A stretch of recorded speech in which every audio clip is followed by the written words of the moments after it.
Hey everybody, Coach Toolshed here, and in today's video, I want to take a look at an issue that goes on behind the scenes when it comes to the discussion around games as a service, and this is something that doesn't really get brought to the forefront, and I don't really think it gets discussed much at all, except for inside each individual game's community. These can become hot button topics that can lead to player erosion, player discontent, and it's another reason why I feel like games as a service as a business model is often unsustainable. And how many times, if these games aren't turning the sort of profit that these publishers want, the games can become more of a headache than anything, both for the publisher and the developer, and of course for the players as well, because these games can really drive people insane when they're making constant changes, and that is what I want to discuss today. So, there's been some discussion over the past couple weeks about some changes coming to the game, The Division 2. Now, I don't want to jump too far down the rabbit hole and talk about, I'm not going to be breaking down the patch notes or anything, but there was a specific change that is pertinent to what I want to discuss today. It involves the concept of power creep.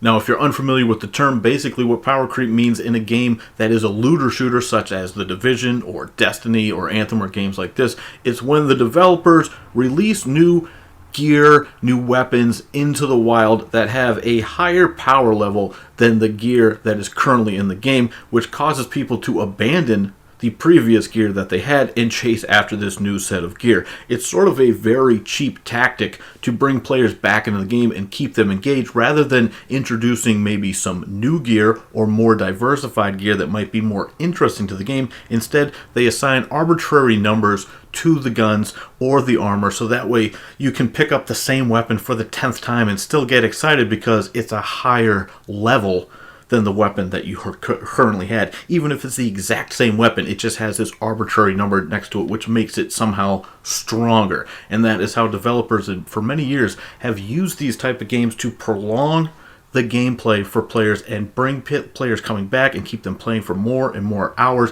And it's why many times these games seem like a treadmill and players have to just constantly keep grinding and grinding and grinding, because every so often they will increase the max cap on your level score, and that will cause you to have to keep grinding and grinding for stuff that you've already collected just to acquire this new, more powerful number. It's all completely arbitrary. It's a cheap treadmill tactic, and it's something that I have disagreed with for a long time. Now, if you want to do this sort of project and bump up the gear score every once in a while in a game like this, that might be acceptable. Maybe you wait a year, maybe 2 years, and then you say, guess what, we're bumping up the gear score. But what we were seeing here is they were talking about bumping it up, and the game has not even been out yet for 2 months. I know it seems like it's been out a while, but if you look at the calendar, The Division 2 has not even launched 2 months ago. So when the developers were floating out the concept of upping the gear score and locking the higher gear score behind certain activities like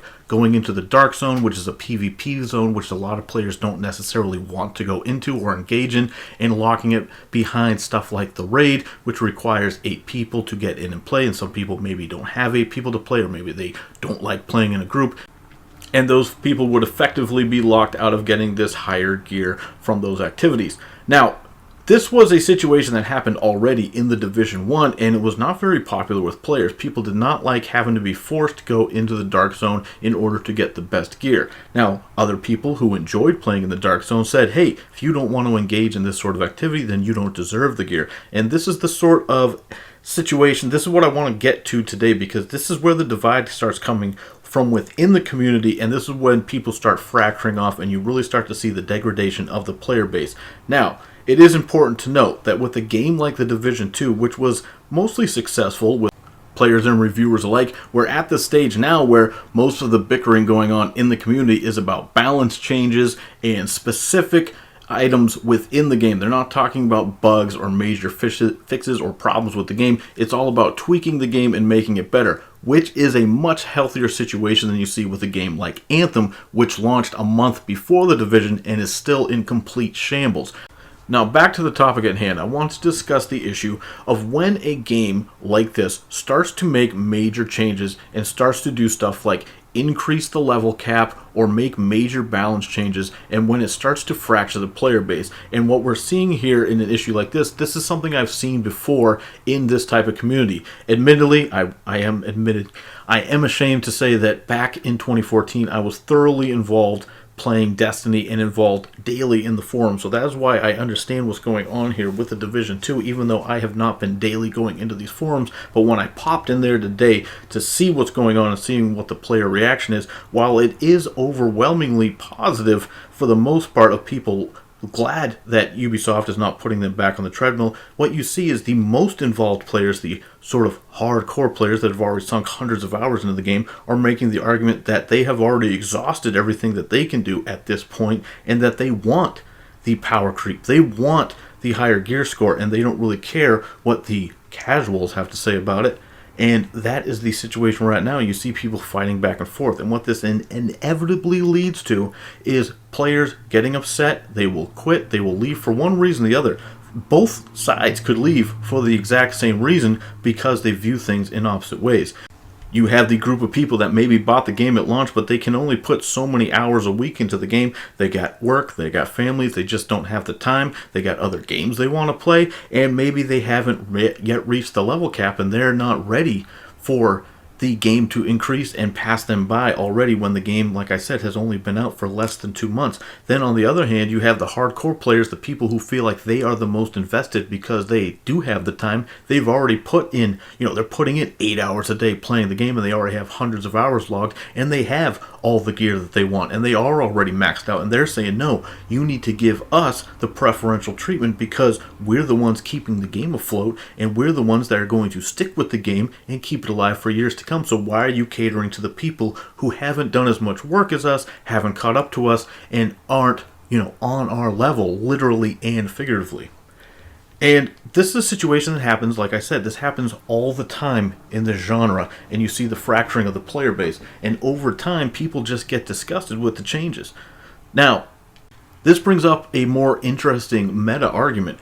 Should a game company cater to the people who are frankly obsessed with the game? I mean, if you've actually poured 300, 400, 500 hours into the Division 2 in under 2 months, I don't know, maybe you should go play another game for a little bit. That seems a bit obsessive. However, if you bought the game and you've put in, a few dozen hours, you're still working through the game, maybe you're even enjoying yourself, you don't want to see them continue to move the goalposts back and forth. And I would say that this contingent of players is probably much larger than the hardcore group of players that are just grinding it out every single day. But who should the developer listen to?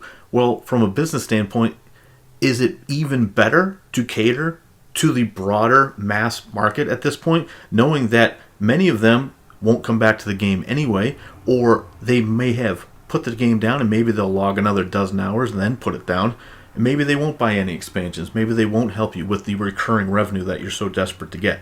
On the other hand, you run the risk of alienating the players who are totally and fully on board.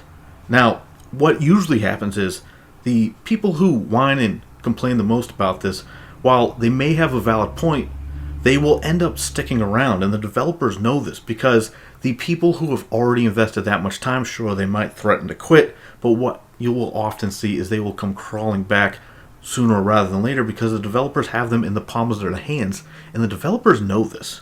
And so when I read some articles yesterday saying that the developers had decided to walk back their changes and they were not going to increase the gear score, they put it out with the PR spin of, you know what, we listened to the community, we heard you loud and clear, this is what you guys want, so this is what we're going for. And it just struck me, this is another situation that on the surface it looks good. It sounds like, yes, the developer is listening to the community, and in many ways they are. But at the same time, we see another example of the people that are most loyal and most dedicated are the ones that the companies just treat however they want. They don't listen to them. They don't care about them. They're going for the mass appeal. And even though on the surface it may appear like they're doing what's right for the game, what's right for the community, and maybe they are, what they are doing is they are shunning the most hardcore players. And it's a situation that, while it is kind of tricky, the players that are most loyal and have sunk the most time in, have given the most feedback in the forums, are the ones who are being punished and not being listened to when it comes to the developers making big decisions about the game moving forward.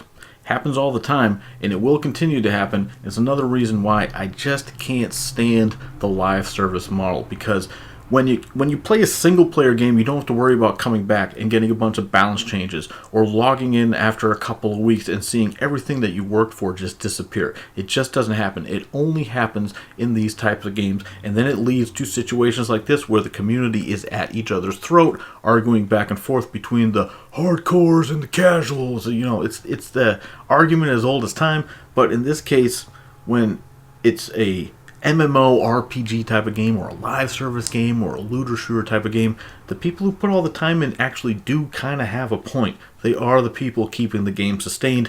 Maybe they should be listened to a little bit more than the average player.